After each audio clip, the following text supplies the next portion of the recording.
Before we begin, imagine a house too quiet, a marriage signed in silence, and a letter never meant to be found. If you believe some stories are meant to unfold slowly, like tea steeping or hearts healing, please take a moment to like this video and subscribe.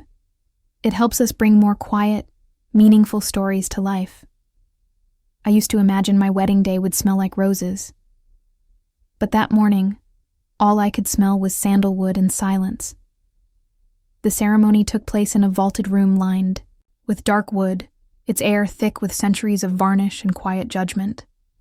There were no violins, no laughter, just the hushed shuffle of expensive shoes against stone floors, and the sound of my own heart, muted by the tight silk of my dress. Lucas Arden didn't say much.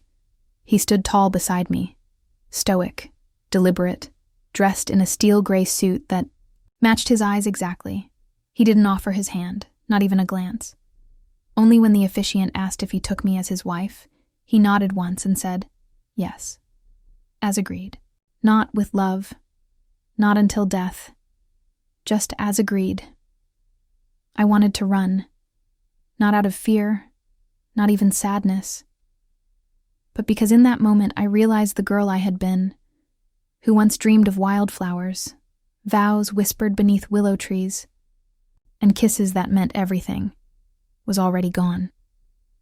I had buried her somewhere between the oncology ward where my mother lay, and the debt collector's voice that had turned cold the second he found out I was 24, unmarried and expendable.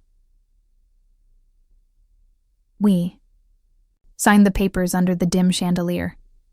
His pen moved with precision. Mine trembled. Afterward, he didn't take my hand or escort me out of the room. He simply turned to the lawyer and said, "We'll revisit the terms at year's end. If she wants adjustments, she can contact legal." That was our wedding toast. The estate was enormous. Too quiet, too old, too perfect. Polished banisters gleamed like bone. Curtains hung heavy and still. Every step I took echoed like a secret. They'd prepared a room for me, not ours, just mine. A suite with pale wallpaper and a mahogany wardrobe taller than any man I'd ever met. I stood there, for a long time, staring at the mirror, unsure of whether I looked more like a bride or a transaction. The dress, ivory and soft, felt like a costume now. I unzipped it slowly, the fabric brushing my skin like a whisper I couldn't translate. I found the letter that night. It wasn't hidden, just tucked carelessly between two old books in the wardrobe's bottom drawer. Books I suspected hadn't been touched in decades. The envelope was pale blue, edges frayed, and the writing on the front was unmistakable. For Emma, if I never find the courage to tell her. It was my mother's handwriting. I sat on the window seat, the cold pressing through the glass into my spine, and opened it with shaking fingers. "Dearest Em, if you're reading this, I suppose I never told you the truth. Not all of it. Your father? He made mistakes, not just to us, but to others. One in particular I carry with me. The Ardens. What happened in that house, Lucas's house, it began long before you were born. I wish I could say your marriage today is just a business deal, but it's more than that. It's the consequence of a story I never finished. I only hope he doesn't make you pay for your father's sins, and that if he ever shows you kindness, you'll know it's not weakness, it's a kind of courage." The letter ended there. No signature, just a smudge of ink, maybe from her thumb. Or a tear. I pressed the letter to my chest, feeling like I was holding a piece of her breath. Something she left behind in case I got lost in someone else's world. Outside, the estate lights flickered in the distance, casting long shadows over the trees. I could see the greenhouse from here, glass panes shining like wet leaves. Somewhere in that silence, I thought of her voice again. When I was sick as a child, she used to sing to me in the kitchen. Her voice was quiet, sometimes off-key, but it was home. I remembered the way she'd wipe sweat from my forehead with her sleeve and whisper, "Sleep, my little star. The world will forgive us, as long as we forgive ourselves." I hadn't heard her sing in years. Illness stole her breath, but tonight, her words came back to me like wind through a cracked door. The bed was soft, but I didn't sleep. I kept thinking of Lucas, of the way he didn't meet my eyes, of the way he didn't touch me. And somehow, that silence was louder than if he had shouted. Was he angry, cold, or just protecting himself? I didn't know. But I knew this. I had married a man who shared my last name now, but not my story. Not yet. And beneath the silence of the sandalwood walls, I could feel something pressing, like a memory not mine, waiting to be remembered. That night, I whispered into the dark, "Mom, did I do the right thing?" The wind outside didn't answer, but it carried the smell of sandalwood through the room again, curling like smoke under the door, as if the house itself had heard me. And maybe, in its own quiet way, it would begin to speak. For 3 days after the wedding, Lucas and I lived like tenants on opposite ends of a long, echoing hallway. We didn't eat together. We didn't speak. He left before I woke and returned long after I had retreated to my room with a book I couldn't finish and a mind I couldn't quiet. Some nights I'd pass his study and catch the soft clink of ice in a glass, the low murmur of his voice on a call. But mostly, there was just the sound of this house breathing, settling wood, distant clocks, and the rustle of wind against old glass. The quiet was a presence, not a lack, and I wasn't used to it. On the 4th night, I woke to a sharp pain in my throat and an ache behind my eyes. I had a fever. I could feel it climbing, curling itself around my neck like ivy. The room spun gently. My skin was hot and cold all at once. I managed to stumble into the bathroom for a damp cloth, but by the time I returned to bed, everything blurred. I don't remember falling asleep. I only remember waking up to the scent of ginger and honey. A steaming cup sat on the nightstand, still warm, its ceramic surface fogging the small dish it rested on. Next to it, a folded note in tight, elegant handwriting. "Your mother used to make this. I hope it still helps. L."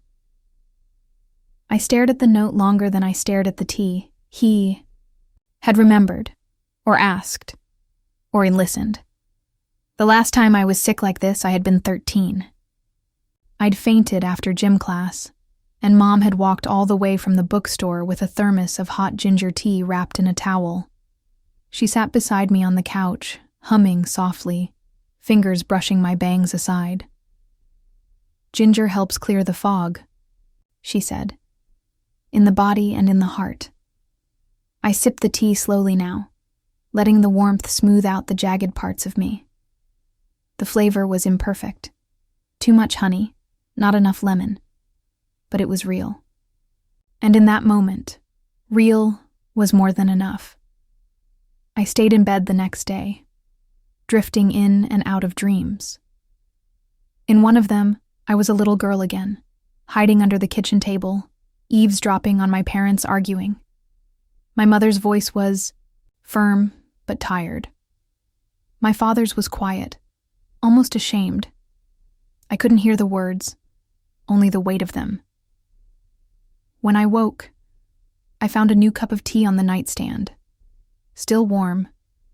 No note this time. Just presence. On the 3rd day, I was strong enough to walk downstairs. I expected to find the house empty again, the way it always was.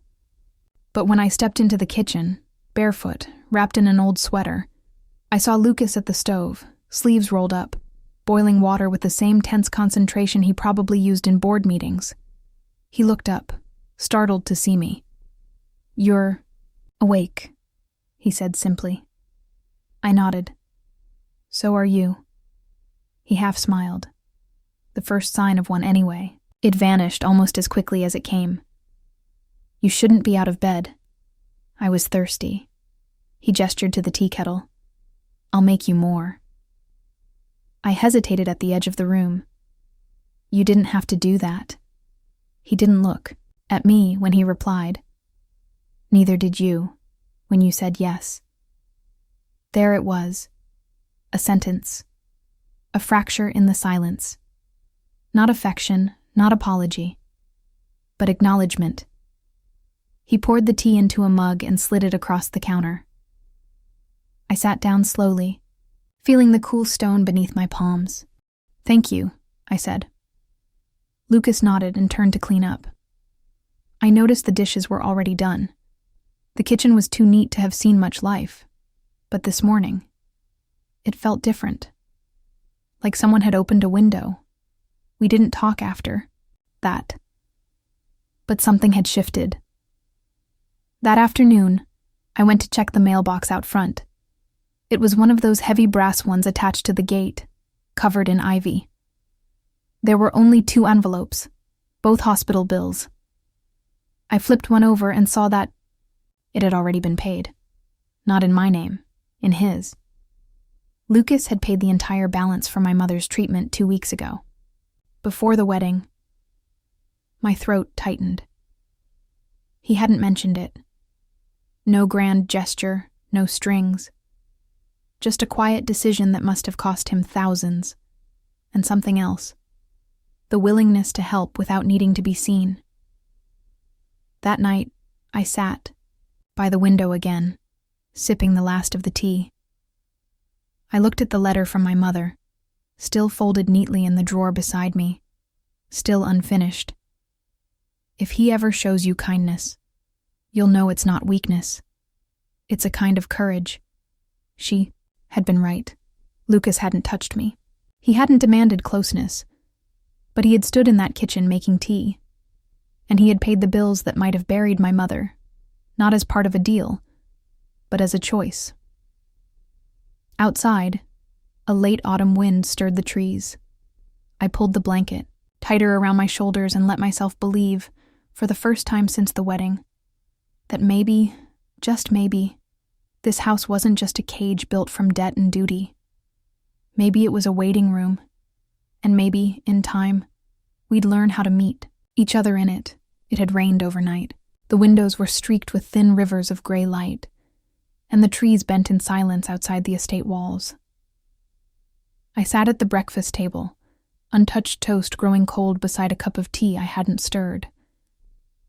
My fever had passed, but something else had taken its place, a tightness across my chest I couldn't quite name.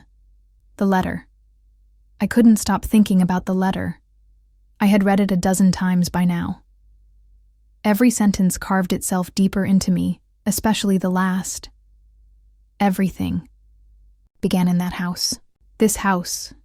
And it wasn't just about Lucas. It was about my father. After breakfast, I returned to the library. Not the grand one Lucas used for meetings, but the small, windowed room down the hall. The one that smelled of paper and winter and lemon oil.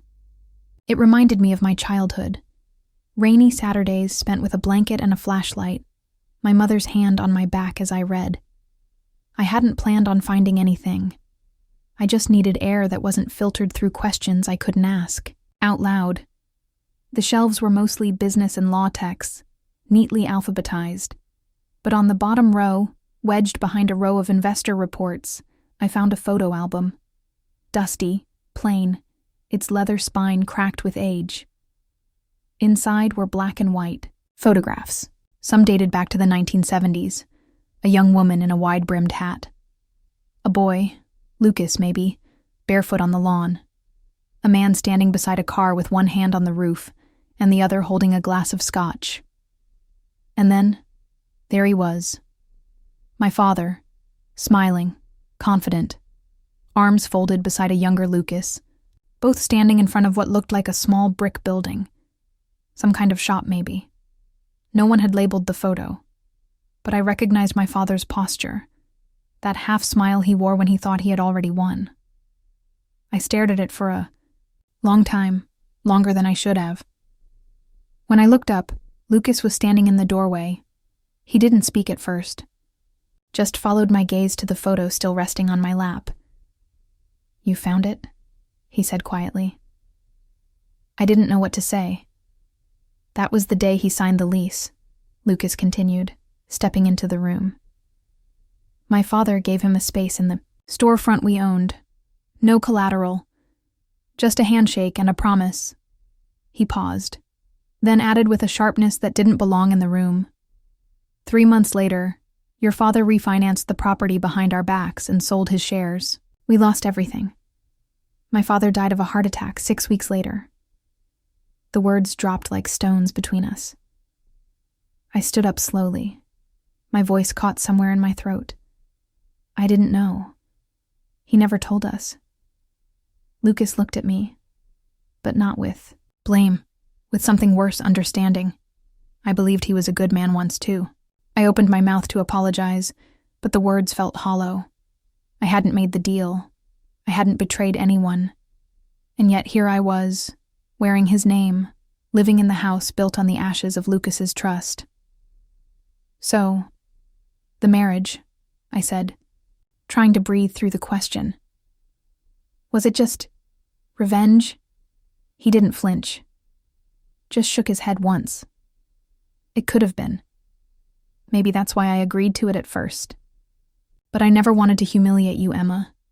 If I did, I would have let the world know who you were, who your father was.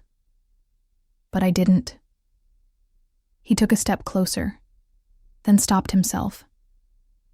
"I thought maybe if I married you, I'd stop hating him, that somehow giving you a place here would, I don't know, balance the scales." I nodded, even though nothing felt balanced at all. After he left, I sat alone in the library with the photograph in my lap. My father had died a year ago, and I'd cried at his funeral, but not for the man. I cried for the loss of a story I had, wanted to believe in.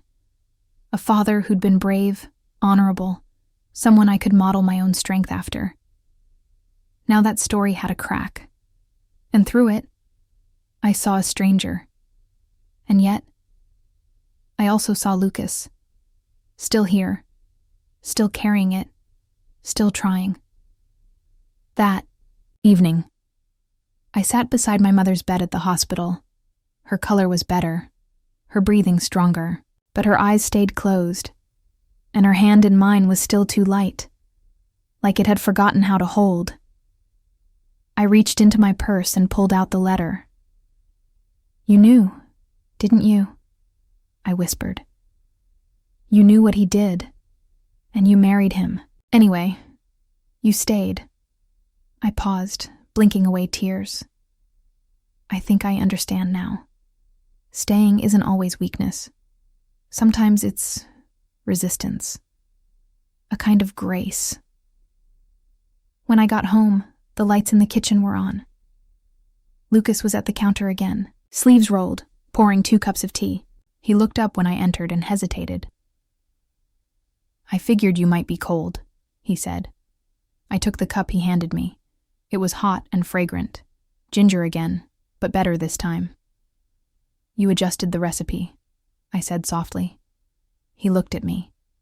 His expression unreadable. "You looked like you needed something real." I held the cup, the warmth seeping into my palms. "So do you." We didn't speak again that night, but we drank our tea at the same table, and when I stood to leave, he didn't move. But he didn't look away either, and that, somehow, was enough. I had always believed that silence was empty, that when words vanished, people drifted further apart. But in this house, within these old sandalwood-scented walls, I was learning that silence could hold things too fragile to name, things too sacred to speak. And sometimes, silence was what remained after a choice that cost something real. It started with a letter. Again. Only this time, it wasn't mine. It was left on the kitchen table, folded crisply in a cream envelope with Lucas's name in silver ink. I found it while looking for a spoon. I didn't mean to read it. I only picked it up to move it. But then I saw the logo at the top, Wells and Langford, Corporate Acquisitions Division. Beneath it, a single line caught my eye. We accept your voluntary withdrawal from the board. The offer to return remains open through fiscal Q3. I stared at it, heart thudding. He had resigned. From his own company. From the empire he had built with cold precision and almost brutal elegance. And he hadn't told me. I waited until evening to ask. He was in the sunroom, a quiet place with faded armchairs and windows that looked out onto the ivy wall. The light was soft there, like memories resting on your shoulders. He had a book in his lap but wasn't reading. I stood at the doorway, clutching the envelope in both hands. Why? I asked. Lucas looked up. His expression didn't change. Because they wanted me to trade your mother's home for a seat I no longer wanted. I blinked. You... What? There was a clause in the merger. If I sold off certain underperforming assets, I could stay on his chair. Your mother's property is on one of them. I felt my legs weaken, but I didn't sit. You resigned. For her? He nodded once. No drama.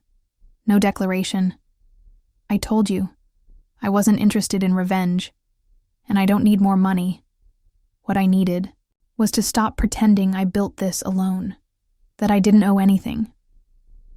The room was quiet again, but this time the silence didn't sting. It settled over us like a worn quilt, familiar and heavy. I stepped closer. You didn't have to do that. Neither did you, he replied, repeating what he'd said weeks ago. But we both did. There was a long pause. Then, without turning to me, he added, I thought if I made enough, if I climbed high enough, I could undo what your father did to me. But it didn't fix anything. Not really. It just made me a man who kept score.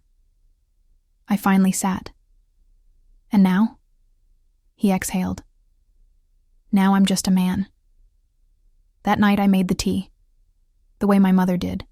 Ginger shaved fresh, honey stirred slowly, a touch of lemon just before pouring. He watched from across the room, leaning against the doorway, arms crossed, not closed, just resting.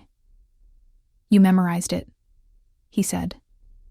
No, I replied, setting the cup down in front of him.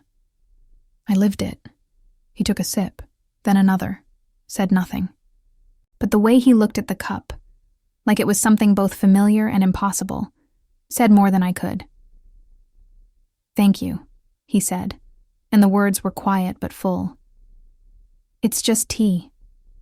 He looked up at me. Not tonight. We sat in the kitchen for a long time after that. No conversation, no plans. Just the soft sound of night arriving, 1 second at a time. I wanted to tell him that I saw it now, that his silence had never been empty, only careful.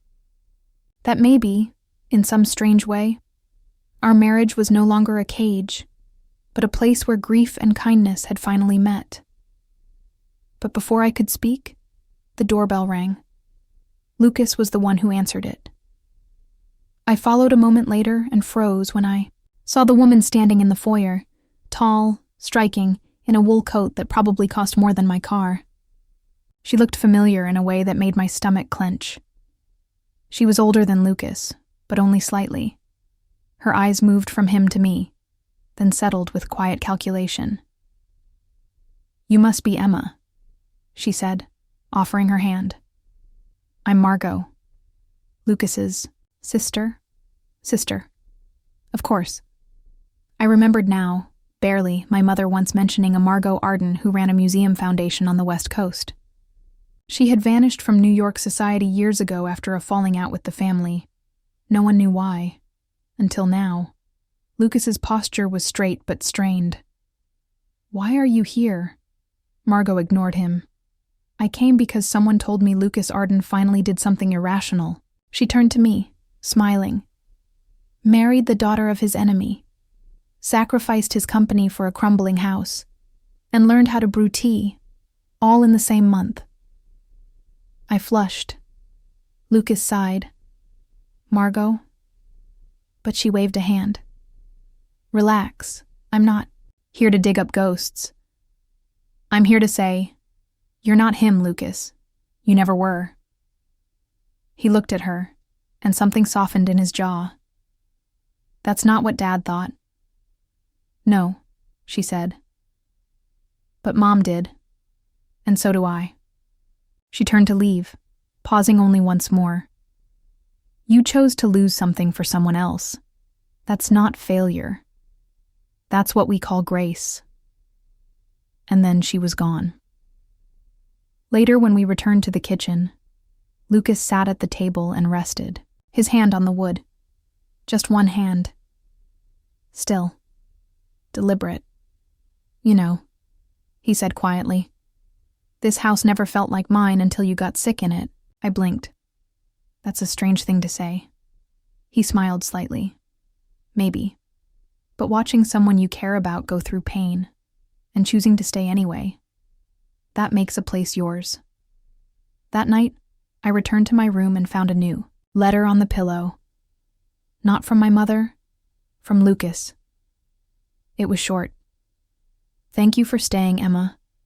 I see you now, and I'm not keeping score anymore. My mother opened her eyes on a Thursday morning. There was no grand return, no gasp of air or whispered name. Just a blink, slow, deliberate. And then her hand tightened, ever so slightly, around mine. I had come to the hospital alone, a book in my lap I hadn't touched in days. The sun was pouring through the window, catching the silver in her hair, like frost on old linen. Her voice, when it came, was rasped and small. You cut your hair. I let out a laugh that broke somewhere in the middle. 3 months ago.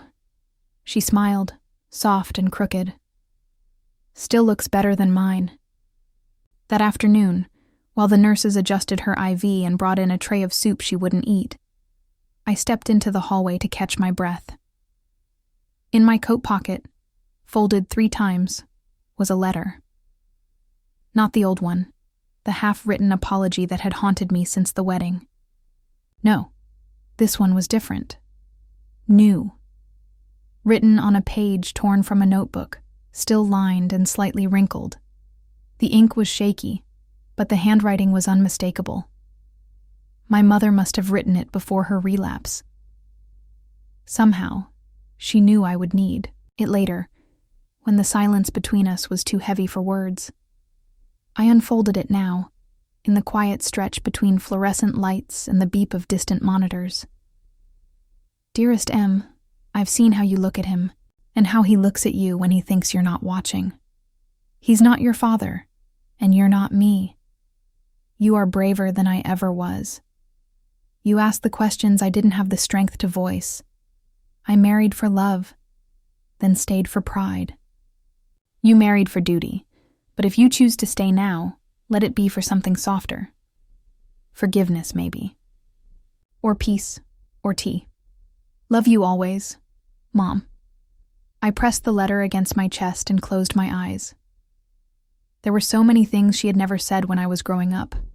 Things about my father, about her own regrets, about how love sometimes looked nothing like the fairy tales. But this was more than enough. This was the kind of truth that doesn't need to be loud. That evening, I returned to the estate just after dusk. The sky was the color of pewter, and the trees stood black, against it, like ink on wet parchment.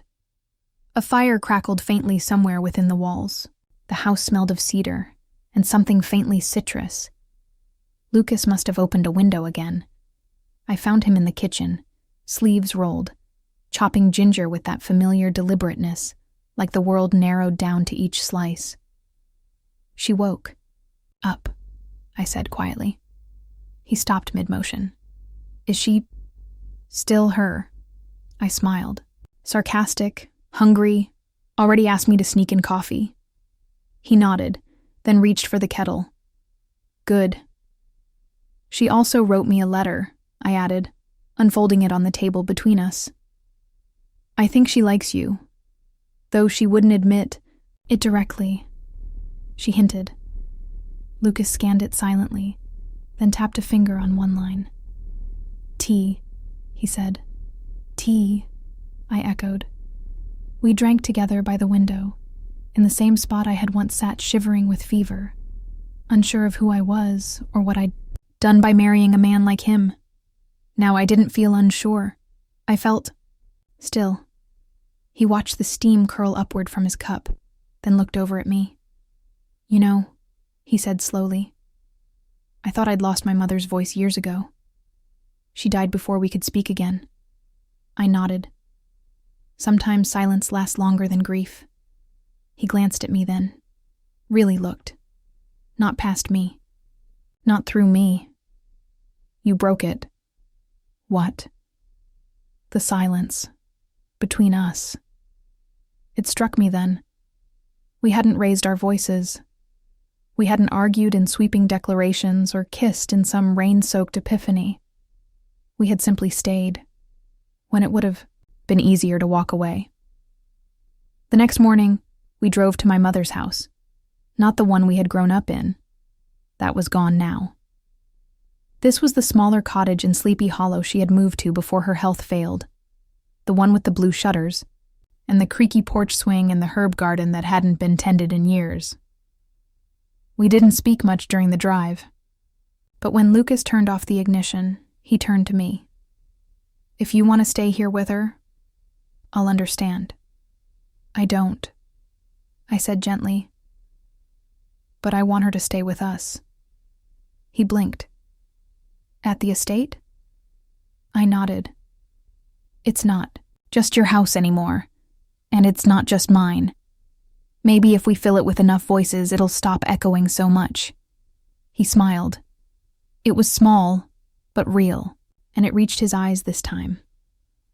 That night, we made space in the west wing for my mother. Lucas had the old music room converted into a sitting area, ordered new blankets, cleared shelves without needing to be asked. It wasn't extravagant. It was careful, intentional, like someone slowly replacing revenge with rhythm. As I tucked my mother in later that week, she caught my hand and whispered, "He makes good tea now." I laughed. "Don't encourage him." "Too late," she murmured. "And Emma?" You chose well, not because he's safe, but because he listens." Back in my room, our room now, I found one final note, slipped between the pages of the novel I'd abandoned weeks ago. It was Lucas's handwriting, just a few words. "When you're ready, I'll be here. Not because of your father, or mine, or anything we owe, but because I want to be." I held the note for a long time before slipping it under my pillow. And as I lay there, the wind outside soft and steady, I whispered to the dark the same words I'd once asked in fear. "Mom, did I do the right thing?"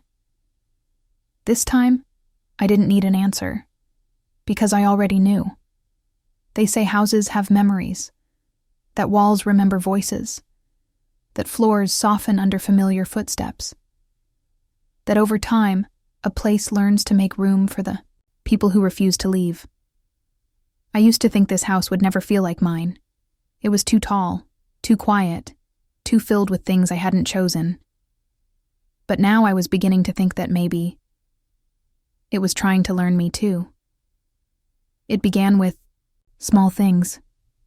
Lucas started leaving cabinet doors open, as if to say, "You belong here. Go ahead. Reach for what you need." I stopped tiptoeing past his study. We started bumping into each other on purpose. Mornings were still quiet, but not cold.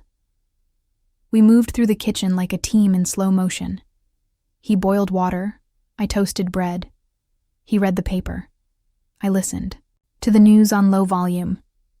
Neither of us needed to fill the silence, Because for the first time, the silence wasn't heavy. It was warm, shared.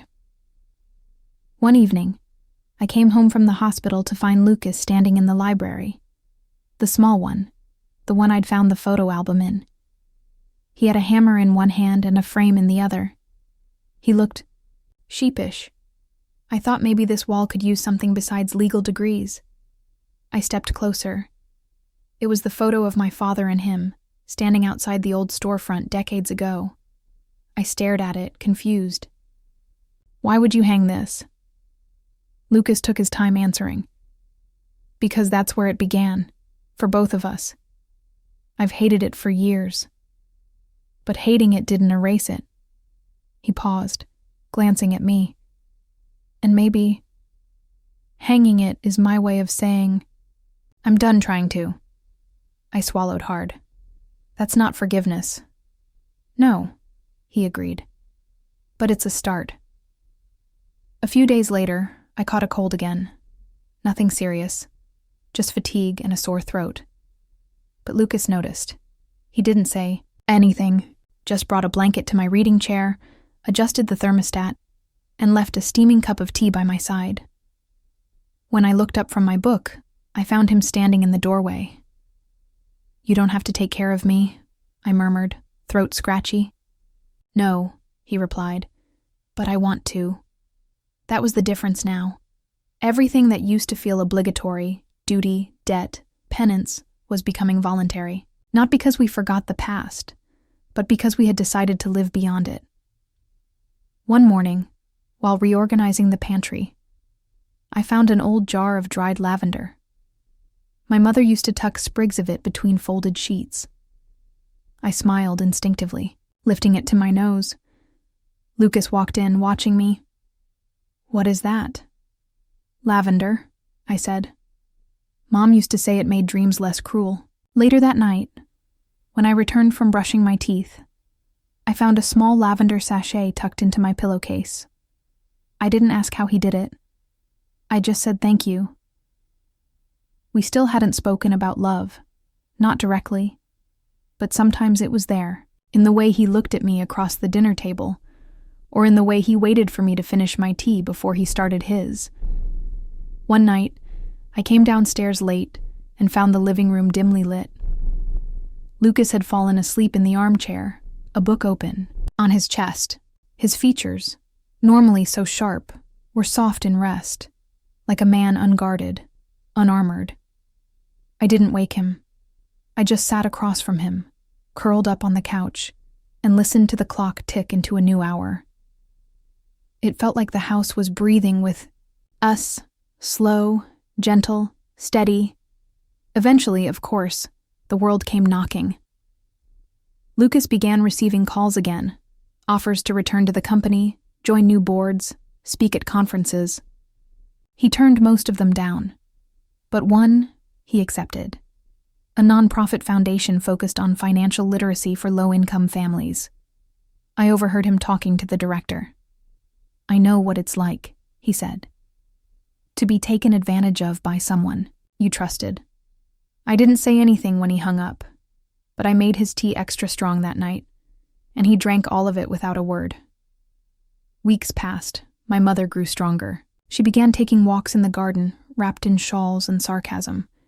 She asked Lucas, with a deadpan expression, why there were no birds in his hedge maze. "Even pigeons avoid you," she said. Lucas, to his credit, just smiled. "They know I don't negotiate with squatters," my mother told me later in the kitchen. "You should marry him again, this time for the right reasons." I laughed. "We never divorced. Then renew it. Or at least kiss him in public. You're giving the staph ulcers." I didn't know how to explain to her that our love, if that's what it was, wasn't loud. It was made of smaller things. Tea. Blankets, books returned to their shelves. Silence without dread. It was the type of love that doesn't arrive like thunder, but like morning light, slow, soft, and always there, if you wait long enough to notice it. One night, After my mother had gone to bed and the house was quiet again, I joined Lucas in the kitchen. We didn't speak. We just stood at the stove, shoulder to shoulder, stirring our tea. He poured mine first, then paused. "Emma," he said. I turned. "I didn't build this house for anyone, but I think I could rebuild it for you." I didn't reply. I didn't need to. Instead, I reached for his hand, laced our fingers together, and stood there with him in the quiet. And for the first time since I arrived, I felt something deep in the house shift. It wasn't haunted anymore. It was home. It took me 3 weeks to say the words out loud. I want to visit him. Even then, I wasn't sure who I was telling, myself or Lucas. We were sitting in the sunroom, warm light slanting across the worn floorboards, the sound of the wind catching in the hedges outside. Lucas didn't ask who. He already knew. We drove in silence the next morning. Not out of awkwardness, just reverence. Like the road was its own kind of prayer. I hadn't been to my father's grave since the funeral, and even then, I'd barely looked at the stone. I'd watched the priest instead, focused on the rhythm of his voice, the tremble in my mother's hands, the smell of earth and wet leaves. I never let myself feel anything real that day. Now, I was ready. The cemetery was small and tucked behind, a row of cypress trees in Sleepy Hollow. There were no gates, just a simple archway of stone and rusted iron. The grass was uneven. Someone had trimmed it recently, but not well. We found the grave quickly. Thomas Whitlock. Beloved husband. Devoted father. I stared at those words for a long time. Beloved. Devoted. 2 words that sounded heavier now than they did a year ago. 2 words that belonged more to the man I used to imagine than the man I now understood. Lucas stayed behind as I stepped closer, knelt, pressing my palm lightly to the granite. It wasn't cold, just still. "Hi, Dad," I whispered. "It's been a while." I waited, half expecting something ridiculous, like a bird landing nearby, or the wind rustling the trees in some symbolic way. But the air stayed quiet, real, ordinary. "You left a mess," I said softly. "And I've been angry. For a long time." I glanced back. Lucas was facing away, giving me privacy. Not out of detachment, but respect. "You didn't tell the truth. Not to Mom, not to me. And that hurt more than anything else. Because I thought you were good." A long pause. The breeze moved slightly through the grass. Nothing more. "But now I see you were also scared. And prideful. And maybe just tired of being less than you wanted to be." I closed my eyes. "I forgave you anyway."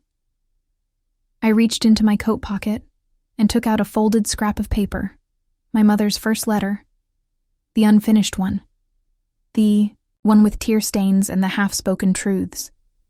I'd carried it for weeks without knowing what to do with it. Now, I laid it gently at the base of the stone, tucked beneath a small rock. "She never stopped loving you, even when she couldn't say it anymore." When I stood, Lucas was still waiting at the tree line. I walked to him slowly, my shoes brushing the gravel path. He didn't ask what I'd said. He simply offered me his hand. And I took it. We didn't drive straight home. Instead, we stopped at the cafe near the river, the one with chipped mugs and sun-faded menus. I hadn't been there in years. Not since my father took me after my college graduation, when we were still pretending things were fine. Lucas ordered coffee. I chose tea. We sat by the window, watching the Hudson roll by in slow ripples, a tugboat pushing through the mist like it had somewhere to be, but no rush to get there. "Do you regret it?" I asked after a long while. He looked at me. "The marriage?" I nodded. He took a breath, then shook his head. I regret how it started, not how it's become. I looked down at my hands, fingers wrapped around the mug. It doesn't scare you? That we're building something from ashes? No, he said, because ash doesn't mean death. It means fire happened, and fire means life. I smiled. Small, but real. That night, back at the estate, I found myself wandering into the library again. The photo of Lucas and my father was still on the wall, centered now, framed in simple walnut. I stood in front of it, remembering the first time I saw it, how much it confused me. Now it felt like a bridge, not a wound. Lucas found me there. He didn't speak, just stepped beside me, his shoulder brushing mine. Did it help? He asked. Finally, I nodded. It gave him back to me, not as a hero, but as a person. He looked down at the photo. That's all we are in the end. People, with choices. You made some good ones, I said. He turned to me gently. And so did you. We stayed in the library long after the light faded. My mother was already asleep in her room. The house was quiet again.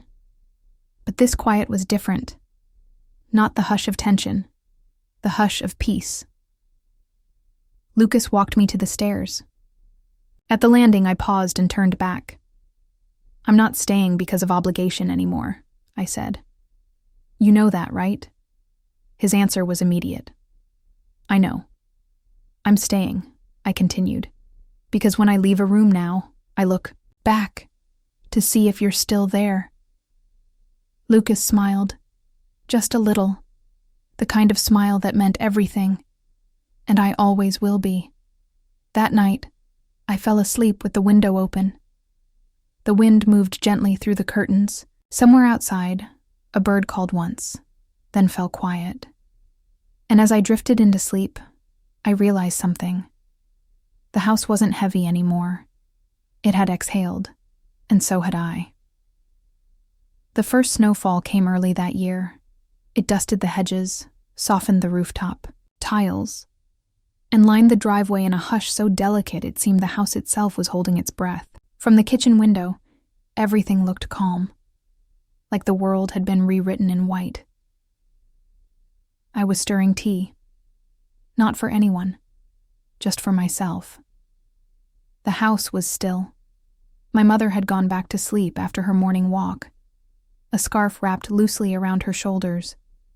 Lucas had disappeared into his study, leaving behind the scent of cedarwood and the sound of jazz drifting through a cracked door. It had been 6 months since the wedding. 6 months since I walked into this house with a signed document and a hollow vow. 6 months since I thought love was something other people got to have. And now, it was everywhere. We never had a vow renewal. No second ceremony. No dress. No rings exchanged under new promises. But we had mornings. And we had habits. There was a quiet ritual now. Lucas bringing me the paper with the crossword half filled in, because he always left the last 10 clues for me. I started making breakfast, most days, not because I had to, but because I liked the way his face softened at the smell of toast and jam. One evening, I caught him reorganizing the spice drawer alphabetically. You're not serious, I teased, leaning against the doorframe. Everything in this house deserves to be in the right place, he said, not looking up. Even oregano. Later that night, I wrote the word home on a scrap of paper and tucked it between the cinnamon and the cloves. He didn't mention it, but the next day, it was still there. It was during one of those long, slow mornings in December that I asked him something I hadn't dared voice before. Did you ever think about leaving? We were sitting in the sunroom, mugs in hand, snow gathering on the sill. Lucas looked up from his tea. Before or after I met you? I shrugged. Either. He set the mug down and leaned forward slightly. There were times I thought I'd already left. I just hadn't moved my body yet. I nodded. I know that feeling. But now, he added, I don't think about leaving. I think about staying better. I smiled. That sounds like something from a book. It's not, he said. It's something I learned from you. That afternoon, I found my mother folding linens in the laundry room, humming a half-remembered tune. You should take that boy somewhere warm, she said. Lucas? No, the gardener, she deadpanned. Of course, Lucas. We've been busy. You've been healing, she corrected. There's a difference. She placed a clean sheet into the basket and looked up at me. Now it's time to live. We didn't go far. Just a weekend away. A small cottage in Vermont, tucked between snowy trees and a frozen lake. We brought books and too many blankets. Lucas forgot his razor and I forgot to care. We spent the mornings in wool socks and the evenings with firewood crackling between us. On our last night, as we sat watching the firelight flicker across the ceiling, I turned to him. What would you say? I asked. If this was the moment we renewed our vows. He raised an eyebrow. Here? With soup on the stove? Exactly. Lucas leaned forward, setting his tea aside. He didn't need time to think. I'd say, I vow to tell the truth, even when it's hard, to keep the windows open, to make tea with too much honey when you're sick, and listen when silence is all you can give me. He paused, then smiled. And to alphabetize every drawer you'll let me. I laughed quietly. Then I took his hand. And I vow to stay when it's easier to run. To forgive before being asked. To rebuild, not because you need it, but because I want to live in the house we make together. He didn't speak. Just pulled me into an embrace so natural it didn't feel like an answer. It felt like a promise. We returned to the estate 2 days later. The snow had melted just enough to reveal the first crocus shoots in the garden. Small, stubborn things, pressing up through the frost like they knew spring was inevitable. Lucas stood at the front steps, his suitcase in one hand, the other lightly resting at the small of my back. It feels different, he said. The house? He nodded. It doesn't echo anymore. I turned to him, eyes steady. Because we're here. No, he said. Because now, we're staying. That evening, while making tea, I found the note again, the one he had left for me months ago. When you're ready, I'll be here. I unfolded it, fingers smoothing the creases. Then, in the corner, I wrote underneath his words, I am. And I always will be. I left it on his pillow. And when he found it, when I saw him read it and tuck it quietly into the drawer beside his bed, I didn't need to say anything. Because we already understood each other. They say love begins with fire, but I think ours began with silence. And it lasted because we learned how to listen, not just to each other, but to the house. To the tea, to the quiet between words, to the stillness that remains after forgiveness. And so, this is how we stayed. Not because we had to. Not because it was easy, but because somewhere between the pain and the peace, we built something worth holding. And we held on, together. If this story touched your heart, please give it a like, so its quiet strength can reach others who need it. And if you'd like to keep walking with us through more stories of love, memory, and second chances, don't forget to subscribe. Your presence here reminds us that gentle stories still have a place in this noisy world.